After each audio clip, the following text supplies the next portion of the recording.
하나님의 영광에 떠난 이스라엘, 이들에게 의문이 하나 생길 겁니다. 지금 우리가 하나님의 백성인가? 과연 하나님은 정녕 이스라엘을 버리시는가? 이런 의문들이 생길 수 있죠.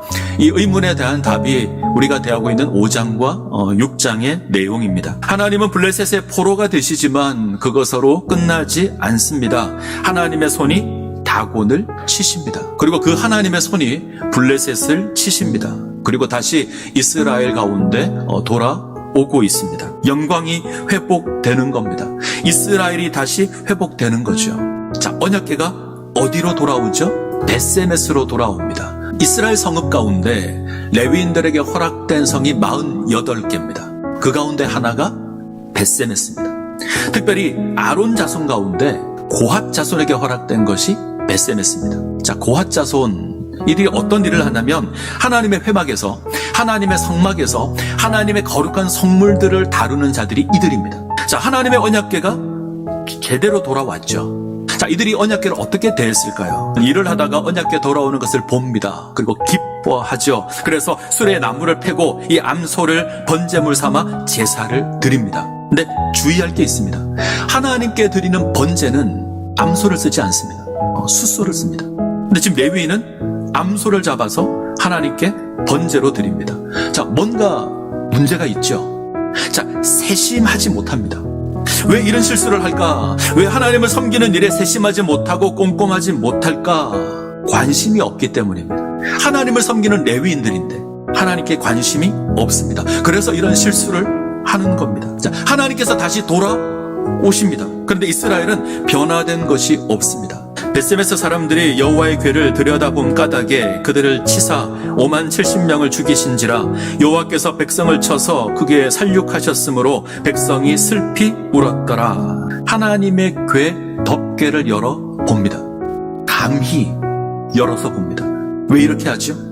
자기 마음대로 할 수 있다는 생각 때문에 그렇습니다. 그래서 심판을 받습니다. 처음에는 4,000명이었습니다. 두 번째는 3만이었습니다. 지금은요 5만이 넘습니다.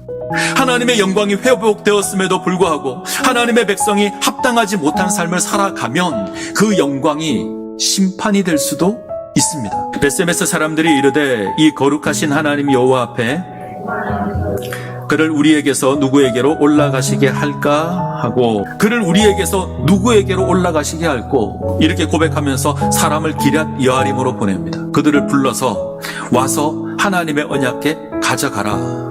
자, 지금 이 벳세메스 사람들이 하고 있는 이 모습과 블레셋 사람들이 했던 모습을 기억해 보십시오. 똑같습니다. 궤가 기럇 여아림에 들어간 날부터 20년 동안 오래 있은지라 이스라엘 온 족속이 여호와를 사모하니라.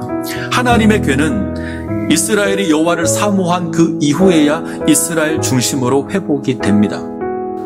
이스라엘이 하나님의 백성으로 회복되는데 얼마의 시간이 걸리냐면 20년이 소요됩니다. 7개월이면 해결될 일이었습니다.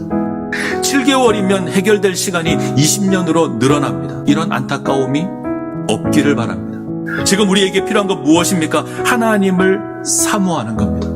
거룩하신 하나님, 그 하나님 사모하는 것입니다.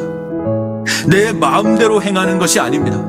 내 마음대로 하나님 이용해 보겠다, 이런 자세를 지니는 것이 아닙니다. 우리 하나님 결코 인생에게 이용당하시는 그런 하나님 아닙니다. 우리 삶에서 하나님 인정하고 그의 뜻을 행하는 삶을 살아가셔야 합니다. 이 거룩하신 하나님 여호와 앞에 누가 능히 서리요?